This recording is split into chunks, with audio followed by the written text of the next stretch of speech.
Gopeshwar Radha Kanto नमस्तुते। तप्त कांचन गौरांगी राधे वृंदावनेश्वरी विश्वभानुसुते देवी प्रणनामि हरिप्रिये। वाञ्छाकल्पतरुभ्यश्च कृपा सिन्धुभ्येव च पतितानां पावनेभ्यो वैष्णवेभ्यो नमो नमः। नमो विष्णुपादाय कृष्णपृष्ठाय भूतले श्रीमते भक्तिवेदान्त स्वामिनिति नामिने। नमो भगवते वासुदेवाय। ओम नमो भगवते वासुदेवाय। ओम नमो भगवते वासुदेवाय। जय श्री कृष्ण चैतन्य प्रभु नित्यानंद श्री अद्वैत गदाधर शिवासादि गौर भक्त वृंद। हरे कृष्ण कृष्ण कृष्ण हरे हरे, हरे राम राम राम हरे हरे। তাহলে আগের দিনে আমাদের 2.48 হয়েছে। তো কেউ কি বলতে পারবে যে আমরা আগের দিন কি বুঝেছি বা মাতাজি আমাদের কি পড়িয়েছে? কেউ হ্যান্ড রেজ করে বলতে পারবেন? হরে কৃষ্ণ। আগের দিনে মাতাজি আমাদের 2.48 পড়িয়েছে, সেটা দিয়ে আমরা এতদিন মানে যে সাংখ্যযোগ চলছে আমরা কি বুঝেছি বা কি বুঝতে পারিনি, কেউ একটা ছোট রিভিশন বা রিক্যাপ যেটাকে বলতে পারি, সেটা কেউ বলতে পারবে? হ্যাঁ, হরে কৃষ্ণ হিরেন প্রভু। হ্যাঁ হিরেন প্রভু अरे বলুন। हरे कृष्ण प्रभु दंडवत प्रणाम। धन्यवाद प्रणाम प्रभु। आपको देख के बहुत अच्छा लग रहा है प्रभु। थैंक यू प्रभु, धन्यवाद। ओके प्रभु।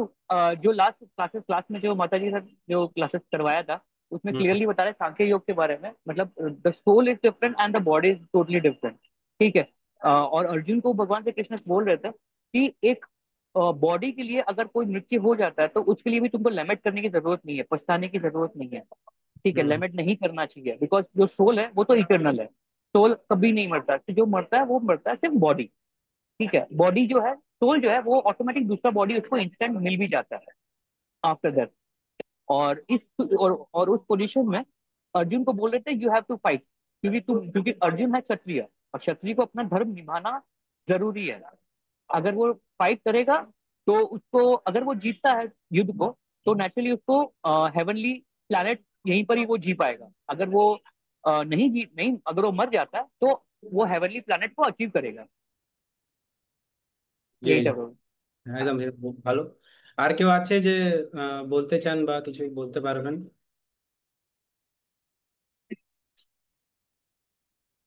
লাস্ট শ্লোকের ব্যাপারে, যে লাস্ট শ্লোকে কি পড়িয়েছি বা কি ছিল, কারো মনে নেই? আচ্ছা ঠিক আছে।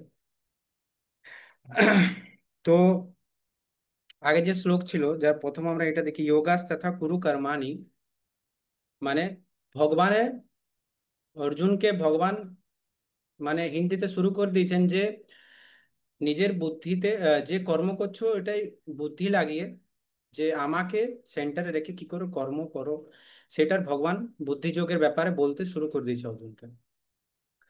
এবং যোগার ব্যাপারে বুঝিয়েছে যে যোগা কি। যোগা তো মাতাজি যেমন বলছিলেন আগের বারে, যে যোগা আমরা একরকমই যোগা জানি, কিন্তু যোগা, যোগে অনেক রকম হয়, আর সেই যোগাটার মিনিং হচ্ছে যে ভগবানের সাথে নিজের সম্পর্ক বানা, ভগবানকে সাথে যে নিজের সম্পর্ক বানা, সেটাকে যোগা বলে।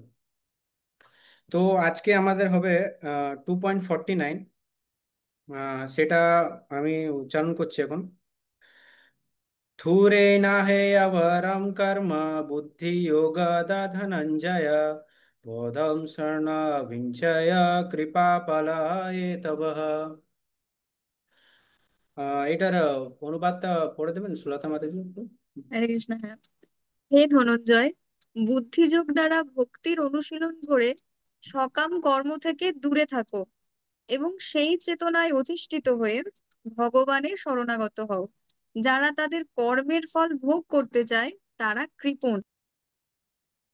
তাহলে ভগবান এখানে কি বলেছে? হে ধনঞ্জয়, বুদ্ধিযোগ দ্বারা সকাম কর্ম থেকে দূরে থাকো। সকাম কর্ম মানে কি হচ্ছে? যে যেটা আপনি যে কর্মটা করছেন সেটা ভোগের আশা নিয়ে করছেন, তাই না? ভোগের আশা নিয়ে করছেন, যে আমি ওটাই কিছু একটা ফল পাবো, ফলের আশা নিয়ে করছেন। ভগবান এখানে বলেছেন ধনঞ্জয় তুমি বুদ্ধি লাগাও, বুদ্ধি যোগ লাগাও, বুদ্ধি যোগ দ্বারা তুমি সকাম কর্ম থেকে দূরে থাকো। তো সকাম কর্মকে তারপর বলেছেন ভগবান যে সকাম কর্ম, এই সকাম কর্মকে বুদ্ধি যোগ লাগিয়ে তুমি আমাকে সমর্পিত হয়ে যাও। তাই এটাই বলেছে। তো সকাম কর্মটা কি, আর ভগবান বুদ্ধি যোগ কেন লাগাতে বলেছে আমাদেরকে এখানে? আর এটা বলেছে ভগবান লাস্টে যে যারা এই মানে সকাম কর্ম করে ভোগের আশা করে তারা কৃপণ। তো যেমন ভগবান এখানে কি বলছেন, মানে আহ বুদ্ধিযোগ, বুদ্ধিযোগ লাগিয়ে সকাম কর্ম থেকে করব না, আমরা করতে বারণ করেছে। সকাম কর্মটাই হচ্ছে যেটাই আমরা যে কিছু করছি কিছু আশা নিয়ে করছি। মানে আপনার যে কিছু আমি আজ ভাবুন কালিদাস প্রভু, সুলতা আমাদের যারা আছে এরা কিছু করছে, আহ ভাবুন আজ খাটাখাটি করছে, কিছু ঘর কিনবে বা কিছু একটা আশা রাখছে যেটা আমি একটা খুশি পাবো, একটা ফোন কিনবো বা খাচ্ছি, হয়তো এখানে যাব ওইখানে যাব, ঘুরতে যাবো, এক টাকা জমা করছি, সবকিছু একটা ফলের আশা নিয়ে করছি। কিন্তু ভগবান কি বলেছে, না এটা তুমি করো না। কেন করো না? কেন কি যারা এটা করে সেটা তারা হচ্ছে কৃপণ। কৃপণ কি করে? কেন কি, এবার এটা যদি আমরা এক্সাম্পল ধরি, গ্যারেন্টি কিছু নেই যে তুমি সুখটাই পাবে। তুমি যে কর্মটা করছো সেটার দ্বারা যে রেজাল্টটা আসবে ওটা তোমার হাতে নেই। তোমার হাতে নেই যে তুমি ওইটার সুখটা পুরো সম্পূর্ণ সুখী পাবে। যেমন এক্সাম্পলও নেই, যদি আমরা এই একটা কাজগুলো করছি কিছু ফোন কেনার জন্য, গাড়ি কেনার জন্য, ঘর কেনার জন্য, যেটা আমরা প্রাপ্ত হয়ে গেলাম, আজ 10 বছর খাটলাম, 5 বছর খাটলাম, জিনিসটা প্রাপ্ত হয়ে গেলাম, ওটা সুখ আমরা কতদিন ভোগ করতে পারি? হয়তো একদিন, দুদিন, 3 দিন, 3 দিন পর আমরা ওইটার মজা আসে না। ওইটার থেকে আমরা ওভার হয়ে যাই যে এর থেকে বেটার চাই আমাদেরকে। এটা তো এটাই আমরা লিপ্ত হতে থাকি, মানে এটার সাথে জড়তে হতে থাকি, আরো বেটার বেটার বেটার বেটার করতে থাকি। আর এটারও গ্যারেন্টি নেই যে আমরা সম্পূর্ণ সুখ পাবো। যেমন আমি তোমাকে এক্সাম্পল দিয়ে আপনাদেরকে যদি বোঝাই, আহ নির্গ নির্গ মহারাজ ছিলেন, ভাগবতমের 10th ক্যান্টোতে যদি আপনারা পড়েছেন, নির্গ মহারাজ, তিনি এত দানি ছিলেন, এত বড় দানি ছিলেন, এত দান করতেন, এত দান করতেন কি ওনার গোল্ডেন ওয়ার্ডসে স্বর্গে নাম উঠে গেছিল যে ইনি স্বর্গবাস পাবেন খুব ভালো পজিশনে। তো উনি ভাবলেন আমি তো কর্ম এত দান করেছি, মানে আমার তো কোনো হতেই পারে না খারাপ, কিছু হবেই না, আমি তো স্বর্গবাস পাবোই। তো এরকম উনার আগেকার জমানায় কি ছিল, মানে দুরকম দান ছিল, হয়তো গোদান, ভূদান, এটাই আমরা সম্পত্তি ভাবতাম। হয়তো গোদান করছো বা ভূদান করছো। তো উনি অনেক গো আর ভূ দান করতেন। তো এরকমই গো যখনই ব্রাহ্মণ আসতো ওনাদেরকে 10,000, 5,000, লাখ লাখ গো দান করতেন। তো সেমনি একদিন দান করতে করতে উনি একটা ব্রাহ্মণকে গো দান করেছেন, সেটার মধ্যে একটা গরু ফেরত চলে এসেছে কোনো রকম উনার কাছে। উনার যে গোশালা, এতগুলো গোশালা, ওটার মধ্যে ফেরত চলে এসেছে। ফেরত চলে আসার পর উনি তো বুঝতে পারেননি, উনি এত গরু উনার কাছে, উনি কি বুঝবেন যে উনার একটা গরু ফেরত চলে এসেছে। তারপরের দিন যখন উনি দান করেছেন, সেই গরুটাই আবার দান হয়ে গেছে অন্য ব্রাহ্মণকে। অন্য ব্রাহ্মণকে, এমন এখন আপনি দেখবেন যেমন আমরা এখন পুজো করতে যাই কোনো বড় তীর্থতে, আহ গোদানের নামে টাকা নেই, একটা গরুকেই 1 ঘন্টায় 14 বার দান হয়ে যায়। হয়ে যায় তো, যে গো দান করছি, এই টাকা নিল, এই গরুটাই আবার 2 বার 3 বার দান হয়ে যায়। তো এরকম একটা গরু 2 বার দান হয়ে গেছে। তো সে ব্রাহ্মণ বলছে যে এই গরুটা, তারপর ওই ব্রাহ্মণ ঘুরে চলে এসেছে যে আমার গরু একটা, তো আমি এটা আমার গরু, যিনি এটাকে আপনি দান করেছেন এটা আমার গরু। আর ও বলছে না এটা তো আমাকে দান করেছে। তো এই নিয়ে বিশাল ঝগড়া শুরু হয়েছে, যে বলছে আমি এটা আমি নিয়ে যাব গরুটাকে, এ বলছে আমি নিয়ে যাব। তো এরপর কি হয়, মহারাজের কাছে গেছে ওনারা। মহারাজের কি যে, মহারাজ তো খুব চেষ্টা করছে যে এনাদের একজনকে কাউকে মানে বেশি অন্য কিছু দিয়ে বা অন্য কিছু বুঝিয়ে একজনকে গরুকে দিয়ে পাঠিয়ে দিই। একজনকে বলছে যে আপনাকে আমি 10,000 গরু দিচ্ছি, এনাকে বলছে আমি তার সাথে ভূ দেবো, মানে জমে দেবো, এই দেবো, অনেক কিছু দেবো, কিন্তু তাও কিছুতে মানছে না ব্রাহ্মণরা। একজনকে বলছে আমি তোমাকে পুরো গোশালা দিয়ে দিচ্ছি, তখন ব্রাহ্মণ বলছে না আমি গোশালার কি করবো, আমি ওইসব খেয়াল রাখতে পারবো না, ওইসব ধ্যান রাখতে পারবো না, আমি ব্রাহ্মণ, আমার একটা গরুতে সন্তুষ্ট আমি। এরকম করে বিশাল ঝামেলা চলার পর কি হলো, ব্রাহ্মণরা এত রেগে গেল কি কেউই গরুটা নিল না। গরুটা কেউই নিল না, গরু দুজন ছেড়ে চলে গেল, বলে আমাদের তোমার দান চাই না, ঘুরে ফেরত চলে গেল ওরা। তো যখন তারপরে মহারাজ নীল মহারাজের যখন মৃত্যুর সময় আসে, মৃত্যুর সময় যখন যমরাজ আসে, উনি তো ভগবানের স্থিতপ্রজ্ঞ নিয়ে কর্ম করেননি, উনি ভোগ করার জন্য কর্ম করেছেন যে আমি স্বর্গবাস পাবো, ভালোই করব। তো অবভিয়াসলি যমরাজই আসবে। যমরাজ এসছে, ওনার যমরাজ বললেন যে আপনার, হ্যাঁ যারা ভালো কর্ম করলে ওরা যমরাজ ওরকম রূপে দেখতে পাবেন না যে অনেক ভয়ানক থাকবে, অনেক ডেঞ্জারাস, ওনাকে যমরাজ ভক্তর মতন দেখাবে ভালো রূপে। কিন্তু উনাকে তখন বলছেন যে আপনার এত ভালো আছে, আপনি স্বর্গবাস পাবেনই, কিন্তু আপনার একটা ব্ল্যাক স্পট হয়ে গেছে, যে সেদিন যে ব্রাহ্মণরা রেগে চলে গেছিল ওটা আপনার এত ভালো হয় না, এত ভালো পেপারে একটা শুধু স্টার মার্ক রয়ে গেছে, ওই স্টার মার্কটা কিন্তু আপনাকে ভোগ করতে হবে। তো ওই ভোগ করার উপায় কি?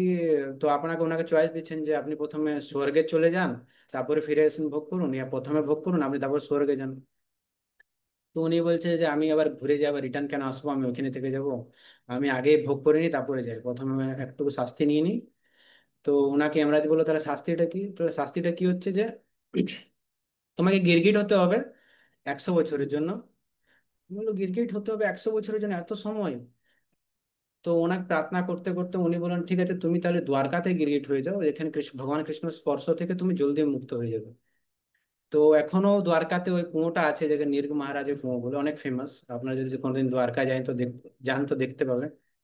তো এই যে এত বড় আমি গল্পটা বললাম, এটার মানেটা কি হলো, মানে এটার কি বুঝলাম আমরা? যে আপনি সকাম কর্ম করছেন, যে আমি ভালো কর্ম করছি খুবই, কিন্তু গ্যারেন্টি নেই যে আপনি ওই কর্মটা ভোগ কতই করতে পারবেন। আর ভোগটা যে আপনি কি রেজাল্ট পাবেন ওটার কোনো গ্যারেন্টি নেই, যে আপনি কতটাই ভালো পাবেন কি পাবেন ওটার কোনো গ্যারেন্টি, একটা কালো স্পট এলে আপনার ঠিক বন্ধনে ফেসে যাবে। সেরকম যদি আমি আরেকটা স্টোরি শোনাই, নুহুস মহারাজের, উনিও ফেমাস, খুব মহাভারতে এসেছিলেন অজগরের রূপে। নহুষ মহারাজ খুব প্রতাপী ছিলেন রাজা, খুব প্রতাপী রাজা ছিলেন, চন্দ্রবংশের খুব প্রতাপী প্রতাপী রাজা। আমাদের কল্পের যে ইন্দ্র আছে ওনার থেকে তো সবসময় মানে গন্ডগোল হতেই থাকে, আপনারা যা দেখেছেন। ইন্দ্র থেকে কখনো এইদিকে ফেসে যায়, কখনো ওইদিকে ফেসে যায়, এইসবে ফেসে যায়। তো এরকমই একজন একবার ফেসে গেলে উনি লুকিয়ে গেছিলেন সাম্রাজ্য থেকে। তো পুরো দেবলোক বলছে যে আমাদের রাজা নেই, তো একটা আমাদের রাজা তো চাই, কি করবে শাসন। পুরো দেবলোকে কাউকে পেল না এলিজিবল ক্যান্ডিডেট, এলিজিবল ক্যান্ডিডেট পাওয়া গেল নাহুস মহারাজ। নাহরুস মহারাজ তো এত দান প্রতাপী, এত ভালো কর্ম, মানে খারাপ কর্ম কিছু নেই, উনিও ওনার মানে এক্সাম্পল হতে পারেন নীর মহারাজের মতনই। ওনার অহংকার যে আমার তো ভালোই হবে, আমি এত ভালো কর্ম করেছি, কমসে কম স্বর্গবাস তো আমার পার্মানেন্ট, কি পার্মানেন্ট থেকে একটু কমই কিছু হয়ে যাক, কিছুদিনে এরকম স্বর্গবাস পাবো। উনি গেলেন স্বর্গে। স্বর্গে গিয়ে ইন্দ্রর ভোগ বিলাস এত সুন্দর, এসব কিছু দেখে উনার দিমাগটা খারাপ হয়ে গেলো, আর কিছু না। বুদ্ধি ভ্রষ্ট হয়ে গেল। যে বলছে ইন্দ্রর বউ এত সুন্দরী সচি মাতা, যে আমি ইন্দ্র নেই তো আমার সাম্রাজ্য আমার, তাহলে ইন্দ্রর বউ আমার, উনিও আমার, উনাকেও আমি ভোগ করবো। তো এরকম লেটার লিখতে লাগলো সচি মাতাকে যে আমি আসছি, মানে আমি যাব তোমার কাছে। তো সচি মাতা বলছে না না, আমার বর আসবে তখনই আমি, তুমি ও আসতে পারো, তুমি আসতে পারো না। তো উনি যে দেবতাদের গুরু হয় বৃহস্পতি, উনার থেকে পরামর্শ নিলেন যে কি করা যায়। তুমি বলে ঠিক আছে তুমি ওকে আসতে দাও, কিন্তু তুমিও একটা শর্ত রাখো যে যে পালকিতে উনি আসবেন ওইগুলো ব্রাহ্মণ আর ঋষিরা উঠাবে। তখন ওই লেটার নিয়ে পাঠালো নহুষ মহারাজের কাছে। নহুষ মহারাজ বলে ঠিক আছে কোনো ব্যাপার নেই, ব্রাহ্মণ গুলো তো অমনি বসে বসে খায় আর কিছু করে না, কাজকর্ম কিছু নেই, বসে থাকে শুধু। তো এরকম অহংকার ওদেরকে ডাকলেন। ব্রাহ্মণ বলে না আমরা তো এসব করতে পারবো না, আমরা এসব করি না, আমাদের ভোজন সাজন খাওয়া, না ওইটাই তোমাদের শাস্তি, তোমরা কিছু করো না দিনভর বসে, তোমরা বসে খাও আর মজা করো। তো ব্রাহ্মণ ঠিক আছে, এবার মহারাজ হচ্ছে ওনার কথা শুনতে এরকম করে পালকি উঠিয়ে নিয়েছে। এবার ওনাদের তো অভ্যাস নেই যে পালকি উঠাবো, পালকি উঠিয়ে নিয়ে যাব। আমাদের যখন কোনো খাটার অভ্যাস থাকবে না, তো আমরা কি করে খাটবো, ঠকে যাবো না সঙ্গে সঙ্গে। ওইরকম কান্দাতে নিয়ে আছে, তো একবার এদিকে পড়ে যাচ্ছে, ওইদিকে পড়ে যাচ্ছে, এদিকে পড়ে যাচ্ছে, মানে সামলাতে পারছে না, মানে ঠিক করে যাচ্ছে না, গাড়ি স্টেবল যাচ্ছে না, ট্রেন বুঝলে, ট্রেন এইদিকে ওইদিকে মানে গাড়ি ওবর খাবড় হচ্ছে, বাম্পারে চলছে। তো এরকম মহারাজ নহুষ মহারাজ রেগে এক লাথি দিয়েছেন এক ঋষি। এবার ঋষি তো খুবই আগে থেকে রাগ তো জমা হয়েছিল যে আমাদের খাটাচ্ছে, আবার এ আমাদেরকে লাথি মারছে। দিলেন শ্রাপ দিয়ে কি তুমি যাও সর্প যোনিতে অজগর থাকো। তো ওই অজগর হয়ে গেছিলেন নহুষ মহারাজ। ওই নহুষ মহারাজ, যদি আপনি মহাভারত পড়েছেন, মহাভারতে আছে নহুষ মহারাজ যে অর্জুনকে মারারও চেষ্টা করেছিলেন, যে করে। তো ওই নহুষ মহারাজের তাহলে এই স্টোরিগুলো আমরা কি বোঝা গেলাম, যে উনি এতটা তপস্য ফল এসব করে কিছু করে স্বর্গে কতদিনই থাকলেন। কিছুদিনই থাকলেন, ওইটাও বিচ্ছিন্ন হয়ে গেলো, তারপর আবার নিচে ভোগ করতে হচ্ছে। তো আমরা যদি ওই সকাম কর্ম করে যখনই আমরা কিছু করতে যাচ্ছি ভালো কর্ম, তো আমরা ওইটা হয়তো ভোগ করবো ভালো কর্মটা, কিন্তু আমরা ফাঁসতে যাচ্ছি, মানে আমরা একটা এমনি দলদলে ঢুকছি যে ওটার থেকে বেরোনো মুশকিল। ভালো কর্ম আপনি যখন ভোগ করতে যাবেন, যখন আপনি যে কোনো জায়গায় যান ভালো কর্ম ভোগ করতে, তো স্বর্গে যান, যেখানেই যান পৃথিবীতেই, আপনি ভালো কর্মে জন্ম নিন, তো আপনার সাথে তো খারাপ কর্ম আপনার আবার, আপনি তো কিছু খারাপও করবেন। এটা নয় যে আপনি তো শুধু ভালো করবেন, আপনি অন্য কর্ম করেও ফেঁসে যাবেন। মানে আপনি ফাঁসতেই যাবেন, আলটিমেটলি ফাঁসতে ফাঁসতে ফাঁসতেই থাকছেন, আপনি ওটা থেকে বেরোতে পারছেন না, কর্ম বানিয়ে যাচ্ছেন, ফেঁসেই যাচ্ছেন, ফেঁসেই যাচ্ছেন। জন্য ভগবান কি বলেছে, যে বুদ্ধি যোগ লাগিয়ে তুমি এইসব বোকামির কাজ করো না, কৃপণের কাজ করো না, তুমি বুদ্ধি যোগ লাগিয়ে সকাম কর্ম থেকে বাদ দিয়ে বিনা কিছু আশায় আমার কর্ম করে যাও, যাতে তোমার কিছু ব্যালেন্স তৈরি হবে। এবার এরকম যদি আমার এক্সাম্পল আরেকটা নিই, লেটেস্ট সবাই তো প্রহ্লাদ মহারাজের এই দেখে এসেছে, মুভি দেখে এসেছে না, নমস্তে নরসিংহায়। তো হিরণ্যকশিপু যে ছিলেন, 36,000 বছর তপস্যা করেছিলেন, আপনি দেখেছিলেন না মুভিতে, এরকম তপস্যা করছিল, তপভূমি থেকে জ্বালিয়ে দিচ্ছিল নিজের তপ। 36,000 বছর মানে দেবতাদের 100 বছর, মানে মানুষদের 36,000 বছর। 36,000 বছর এক পায়ে দাঁড়িয়ে হাত তুলে উনি তপস্যা করেছেন।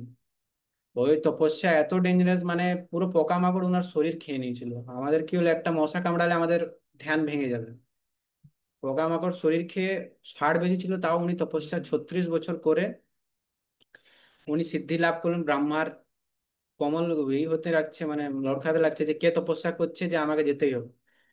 এত এত তপবল, তপবল গিয়ে উনি উনাকে বরদান, যে উনি ইনডাইরেক্টলি বরদান নিলেন যে আমি ইমর্টাল হয়ে যাবো, মানে ইনডাইরেক্টলি ইমর্টাল, অমরতার বরদান আর শক্তিশালী। ওটা পেয়ে তো ওনার কাছে এতই শক্তি এসে গেলো কি ইন্দ্র সাম্রাজ্যটা ওনার জন্য কিছুই ছিল না। ওই 1 সেকেন্ডে গিয়ে দেখলেন আপনি মুভিতে যে উনি কবজা করে নিল ইন্দ্রকে। ওইখানে অনেক মদিরা পান যা হো ভোগ বিলাস সব করতে লাগলো। বাট কেউ কি বলতে পারবে যে উনি কতদিন এই যে যে প্রতিষ্ঠা, এই যে নাম, এই যে ভালো জিনিস, মানে উনি যে প্রতিষ্ঠাটা পেয়েছিলেন এত প্রয়োগ করার কত বছর উনি ভোগ করেছিলেন, কেউ বলতে পারবে? আচ্ছা, হিরেন বাবুই বলবেন। হ্যাঁ, হরে কৃষ্ণ বাবু, 1 সেকেন্ড। হরে কৃষ্ণ हरे বাবু कृष्ण। বলবো। হ্যাঁ বলুন। 60 ईयर। হ্যাঁ, 60। না বাবু, রং, কম, ওর থেকে কম। আর কেউ,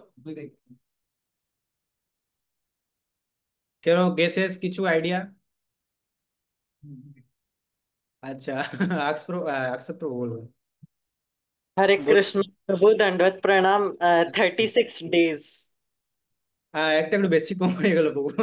36 ডেজ হলে প্রহ্লাদ মহারাজ যে জন্ম নিলেন এত বড় হলেন, ওইটাই তো 36 ডে কি করে হবে? नहीं वो डेज में। আচ্ছা, একটা অনেক বেশি হয়ে গেল, একটা অনেক কম হয়ে গেল, মাঝামাঝি কেউ বলতে চাইবেন? কোনো গেস নেই?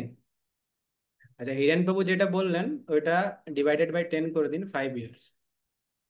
5 ইয়ার্স, 5 ইয়ার্স মানে দেবতাদের বছরে বলছি না আমি, মানুষদের 5 বছর।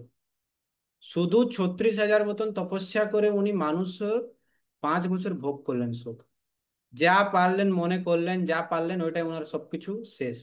তারপর প্রহ্লাদ মহারাজ আইলেন, প্রহ্লাদ মহারাজ নরসিংহ ভগবানকে ডাকলেন, উনাকে ফেড়ে ফুড়ে সব ফেলে দিল, কিছুই হলো না।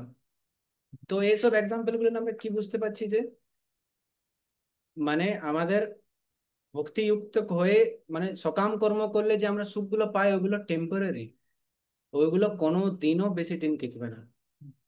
যে এক্সাম্পল গুলো আমি দিলাম, আপনি যে নিজেও বুঝতে পারছেন যে আপনি এই জড়জাগতিকে ফোন কিনছেন, গাড়ি কিনছেন, স্কুটি কিনছেন, আহ ভালো ভালো কাপড় কিনছেন, ড্রেস কিনছেন, সবকিছু তো সুখ তো কিছুদিনের জন্য, কিছুদিন পরে নিয়ে সুখ পেয়ে নিয়ে আপনি ওভার হয়ে যান, আর মন লাগে না ওইটাই। তো সকাম কর্ম, এই জন্য ভগবান বলেছে সকাম কর্ম কৃপণ ন করে। এবার কৃপণ মানে এটা কি? এটা আপনি বলবেন যে ভগবান এখানে কৃপণ বলেছে, কৃপণ মানে আমরা কি জানি? যে যার কাছে খুব সম্পত্তি আছে, ধন আছে, কিন্তু খরচা করেন, কঞ্জুস, তাই তো? কৃপণ মানে আমরা এটাই জানি। এবার একটা জিনিস আপনারা বলতে পারবেন, একটা কোশ্চেন, যে আমাদেরকে সবাইকে ভগবান একটা সম্পত্তি কিন্তু সমান দিয়েছে। আমরা সবাই যে এখন লেকচারে শুনছি, সবাইকে একটা সম্পত্তি ভগবান সমান দিয়েছে, সবার কাছে সমান আছে। কেউ বলতে পারবেন কে ওইটা সম্পত্তিটা কি? আজকে একটু কিউএনএ বেশি হচ্ছে। কিন্তু ইন্টারেস্টিং, আপনি বলুন যদি বলতে পারবেন যে একটা সম্পত্তি আমাদের সমান আছে সবার কাছে। আচ্ছা, প্রিয়া, প্রিয়া মাতাজি, এক সেকেন্ড। হ্যাঁ, এক second। हरे হরে কৃষ্ণ, कृष्ण প্রিয়া प्रभु মাতাজি जी। বলুন। बुद्धि। হ্যাঁ, बुद्धि। বুদ্ধিটা, বুদ্ধিটা ঠিক মাতাজি, বুদ্ধিটা, বাট আরেকটা জিনিস দিয়েছে, বুদ্ধিটা ঠিকই বলেছেন আপনি মোটামুটি। আহ, ज्ञान। জ্ঞান, জ্ঞানটা মাতাজি আপনাকে অর্জিত করতে হবে। ওটা তো সমান দেয়নি আমাদেরকে ভগবান, আমরা অর্জিত করবো তবে তো। যদি পড়াশোনা না করবো তো আমাদের জ্ঞানটা আসবে কি করে? ভগবান আমাদেরকে সমান দিয়ে পাঠিয়েছে ওটা। আচ্ছা, আপনার রিয়া মাতাজি নামটা দেখতে পাচ্ছি না। আরে মিউট, আনমিউট কেন হচ্ছে একবার? जी बुद्ध। হ্যাঁ, সুপ্রিয়া মাতাজি কি বললেন? हरे कृष्ण प्रभु जी। হ্যাঁ, ভগবানের নাম। কথাগুলো ঠিক মাতাজি, কিন্তু মানে পুরোটা সম্পূর্ণ ঠিক নয়। নাম দিয়েছে, কিন্তু নাম যদি জপ না করি তো আমাদের কোনো, মানে ওটা সমাজ সম্পত্তি তো আমাদেরকে দিয়ে পাঠায়নি না ভগবান। ওটা আমাদেরকে দিয়ে পাঠিয়েনি, মানে আমরা ওটা অর্জিত করতে পারি। আমাদের কিছু একটা দিয়ে পাঠিয়েছে। হুম। রিম্পা মাতাজি। হরে কৃষ্ণ প্রভু, দণ্ডবত প্রণাম। ধন্যবাদ। দৃষ্টি আমাদের হ্যাঁ, দেখার দৃষ্টি, দৃষ্টি দৃষ্টিকোণ ভগবান সবাইকে সমান দিয়েছে। হ্যাঁ, না মাতাজি এটা বলতে পারেন না, মানে এটা সঠিক হবে না, কেন কি দৃষ্টিকোণ সমান নেই সবার। ঠিক আছে, আপনি ট্রাই করেন, খুব ভালো। তো আছে, সেটার কথা বলছি আমি, যে দৃষ্টিটা ভগবানকে দেখার জন্য ভগবান সবাইকে দিয়েছে। হ্যাঁ, ওইটা আপনি বলতে পারেন সমান, কিন্তু এবার যদি কেউ দেখতে চায় না, ব্যাপারটা ওইটাই হয়ে যাচ্ছে যে সম্পত্তি অর্জিত করতে চায় না, আপনি এটা কি করবেন? সম্পত্তি তো দেয়নি, আপনাকে দিয়ে পাঠিয়েনি। এটার খুবই সিম্পল অ্যান্সার হচ্ছে, আপনার আরেকজন মাথা ছিঁড়েছিলেন, ওটা আমি বলতে পারি। আচ্ছা, অনেকগুলো কোশ্চেন মানে হ্যান্ড রেজ হয়ে গেছে, সবার থেকে জিজ্ঞেস করছি। অভিজিৎ প্রভু। হরে কৃষ্ণ প্রভু। হরে ভগ- ভগবানকে বোঝার মানে শক্তি আর কি। বুদ্ধি যেটা বললেন মাতাজি, ওইটা আপনার সেমি হয়ে যাচ্ছে অ্যান্সারটা। আর দেবাঙ্গী দুবে মাতাজি, আনমিউট কেন হচ্ছে ভাই? আনমিউট নেই, আনমিউট হচ্ছে না কেন? আচ্ছা, আহ, हरे कृष्णा प्रभु। হ্যাঁ प्रभु বলুন। कृष्णा कॉन्शियसनेस सबको सेम मिला है। না প্রভু, এবার কৃষ্ণা কনসিয়াস নেই যে জিজাস কনসিয়াসনেস, আল্লাহ কনসিয়াসনেস, ওকে তুমি কি করে বলবো? আচ্ছা, আবার এই অনন্যা মাতাজি না, আনমিউট করুন। হরে কৃষ্ণ মাতাজি, আনমিউট দেখুন, অপশন আসছে, আনমিউট করুন। হ্যাঁ, অনামিকা মাতাজি বলুন। কৃষ্ণ ভাবনাই থেকে ভক্তি করা। হ্যাঁ মাতাজি, সেম হয়ে গেলো ওইটা। ঠিক আছে, এবার আমি বলছি। খুবই সিম্পল অ্যান্সার, ওরকম কিছু নয় যে আপনার ভাবছেন অত কিছু বুদ্ধি লাগার দরকার নেই। শুনে নিয়ে আমাকে কিছু বলবেন না যে সিম্পল অ্যান্সারের জন্য আমাদের খাটালেন। ভগবান আমাদেরকে দিয়েছে সময়, এই নিঃশ্বাস, সময় আর মানুষ্য শরীরটা, আমাদের সবাইকে সম্মান দিয়েছে। দিয়েছে তো, সময় সবাইকে দিয়েছে, 24 ঘন্টা সবাইকে দিয়েছে। আর আহ মানুষের শরীরটা সবাইকে দিচ্ছে, যেটার মধ্যে বুদ্ধি এসব সবকিছু আছে। এবার এইটা আমরা কিরকম করে খরচা করছি, ওইটার মধ্যে আছে কৃপণ, তাই না? কৃপণ ব্যক্তি কি বলবে যে আমি এটা ভজন সাজনে কেন খরচা করব? আমি তো ভোগের সুকাম কর্ম করব। আমি নিজের ভালো গাড়ি খেতে দেওয়া, খাওয়া দাওয়া ঘোরা এসবের জন্য যে টাকা অর্জন হয় ওইটাই খরচা করব, ওইটা আমি নিজের বুদ্ধি লাগাবো, ওইটা নিজের আমি খাটানি করব, ওইটা অর্জন করব। কৃপণ ব্যক্তিকে তাকে বলছে বাবা, তাই তো, যে আমি সময়টা ভগবানের ভজনে ব্যর্থ কেন করব? আর যে বুদ্ধিমান, তো এটার জন্য যদি আমি এখন স্টোরি শোনাই একটা, অনেক স্টোরি শোনাচ্ছি, কোনো ভাববেন না, ঠিক আছে? মানে একবার জনক মহারাজ, সীতার বাবা জনক মহারাজ গোদান করছিলেন, সোনার সিং, সোনার চাদর ঢাকা দিয়ে। তো উনি ঋষিগুলো ছিলেন, ওনাকে বলছেন যে আহ, যে আপনার মধ্যে ব্রহ্মযুক্ত ঋষি, মানে ঋষি তিনি তানাকে উনি উঠে দাঁড়ান, আমি ওনাকে সব গোগুলো দেবো। এবার ওনার মধ্যে কেউ দাঁড়াচ্ছে না, কেউ নিজেকে, হয়তো কেউ আর অহংকার, বাট কেউ নিজেকে বলছে যে কে হবে, আমি তো নয়, আমি তো নয়। কেউ দাঁড়াচ্ছে না, কেউ, উনি 3 থেকে 4 বার বললেন। তো একজন ঋষি উঠে দাঁড়ালো। তখন যখনই উঠে দাঁড়ালো তখন আশেপাশের লোক বলছে ও নিজেকে ব্রহ্মযুক্ত জ্ঞান দিয়ে ভাবে যে আমি সবচেয়ে জ্ঞানী, একে এটা কি করে হতে পারে, সবাই বিরোধ করতে লাগলো, তুমি কে করো, তুমি কি করে। অনু বললো তোমরা কেউ দাঁড়াচ্ছ, তুমি বলো, আমি তুমি আমাকে যে কোয়েশ্চেন করবে আপনারা, আমি সবের উত্তর দেবো। সবাই ওনাকে প্রশ্ন করতে লাগলো, উত্তর করতে লাগলো। উনি সন্তুষ্টভাবে সবার প্রশ্ন করলেন, মানে উত্তর দিলেন, সন্তুষ্ট করে উত্তর দিলেন। তো ওনার মধ্যে একজন গর্গ মাতা বলে আছে, উনি দাঁড়িয়ে ওনাকে প্রশ্ন করলো যে আমাকে একটা কোয়েশ্চেন দিতে, ব্রাহ্মণ আর কৃপণ কি, ব্রাহ্মণ আর কৃপণের ডিফারেন্স কি। তো উনি এটা সিম্পল অ্যান্সার দিলেন যে ব্রাহ্মণ ওই হচ্ছে যে যে নিজের মানুষ দেহ আর মানুষের যে সময়টা আছে ওটা ব্যর্থ না করে ভগবানের ভজনে লাগায়। যে বুদ্ধিমান হয়, যে বুদ্ধিমান হয় সে ব্রাহ্মণে বুদ্ধিমান হয় এটা বুঝে যে আমার যে সময়টা আছে আর যে শরীরটা আছে শুধু ভগবানের ভজনের জন্য, বাকি ইউনিতে আমি এগুলো সব করে এসেছি। আর কৃপণকে, যে এগুলো বুঝে না, আরে সকাম কর্ম করতে গিয়ে মানে ফলের ইচ্ছায় কর্ম করতে গিয়ে গিয়ে গিয়ে এই এসে লিপ্ত থেকে যায়, সে হয় কৃপণ। এই শ্লোকটা তাৎপর্য এটাই ছিল যে আপনি ভগবানের বুদ্ধি লাগিয়ে কেন সকাম কর্ম করা উচিত নয়, যেটা আশা করবো আপনারা বুঝতে পারলেন। তাহলে এর পরের কটা বাজছে, 7:30। এর পরের শ্লোকে, যদি এই শ্লোকে কিছু কাউকে কিছু ডাউট আছে তো আমাকে কোশ্চেন করতে পারেন হ্যান্ড রেজ করে, আর লাস্টে লাস্টে হ্যান্ড রেজ করবেন, কোনো অসুবিধা নেই। এরপরে যে শ্লোকটা আছে মানে সাংখ্য যোগে যে আছে, ভগবান বুদ্ধি যোগের ব্যাপারে বলতে শুরু করে দিয়েছে অর্জুনকে যে বুদ্ধি যোগ কি করে লাগে। এরপর আছে 2.15 না,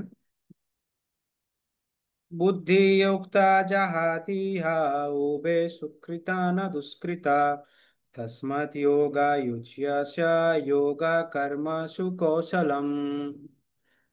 যিনি শ্রোতা আমাদের ভগবত ট্রান্সলেটটা পড়ে দেবেন? যিনি ভগবত ভক্তির অনুশীলন করেন তিনি এই জীবনেই পাপ ও পুণ্য উভয় থেকেই মুক্ত হন। অতএব তুমি নিষ্কাম কর্মযোগের অনুষ্ঠান করো, সেটিই হচ্ছে সর্বাঙ্গীন কর্মকৌশল।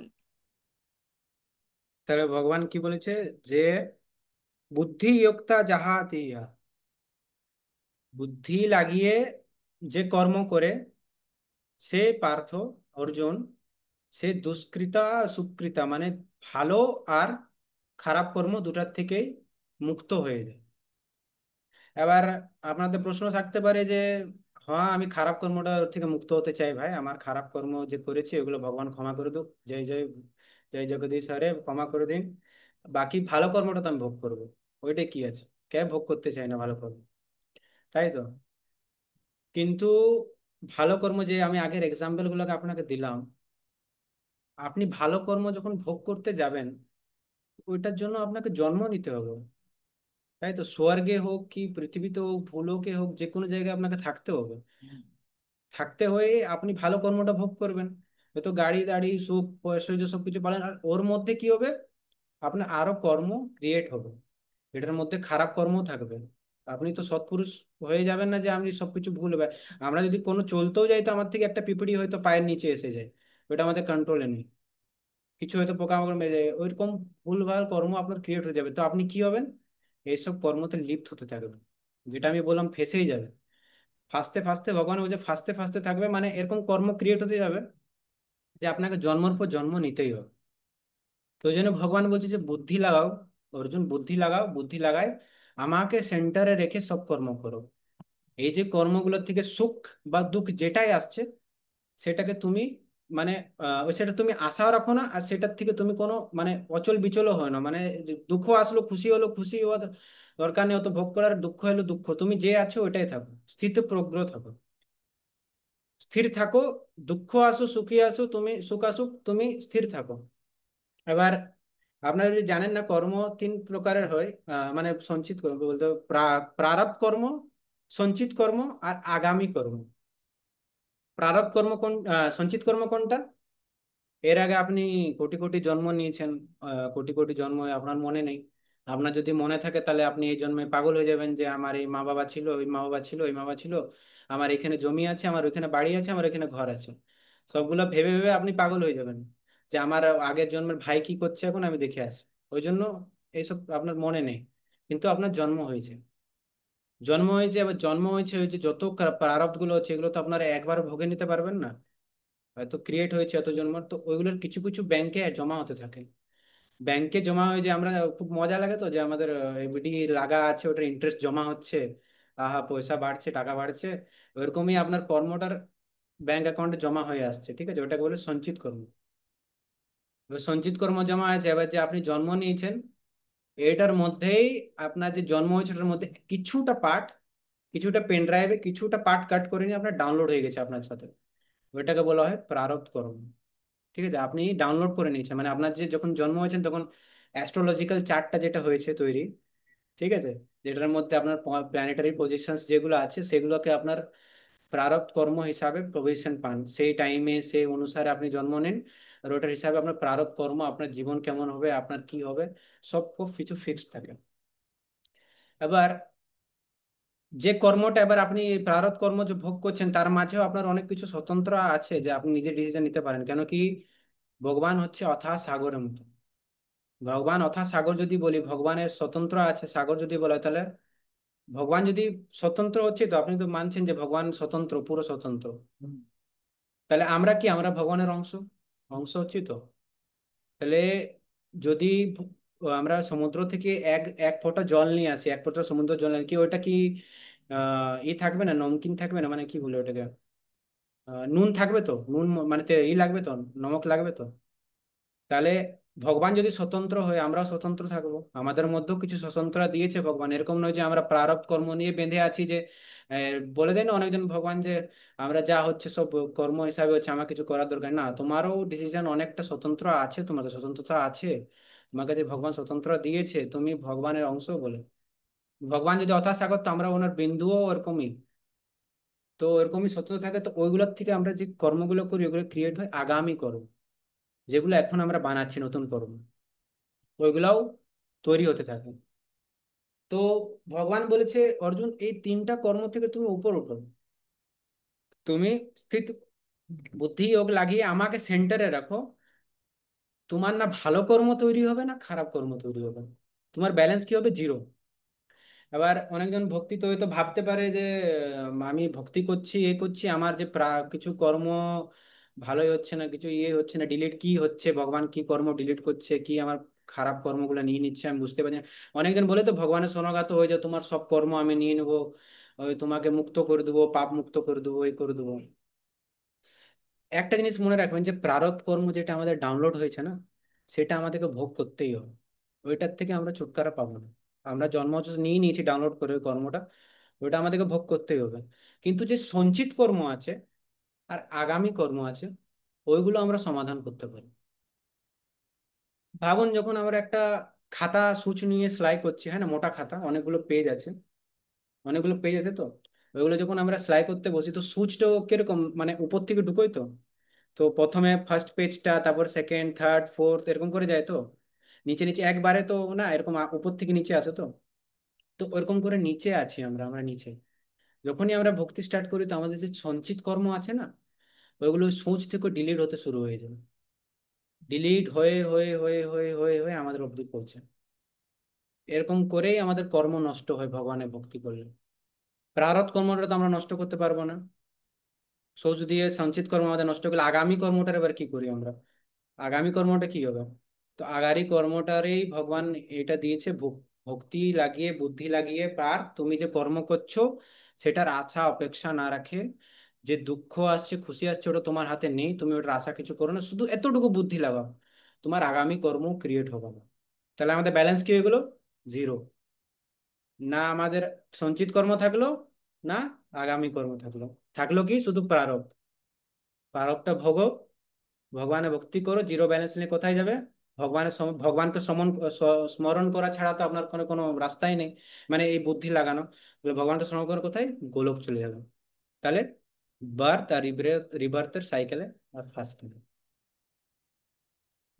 এটাই ছিল শ্লোকের মানে, বুঝাতে পারেছি কিনা জানি না, সেটা আপনারা কতটা বুঝেছেন।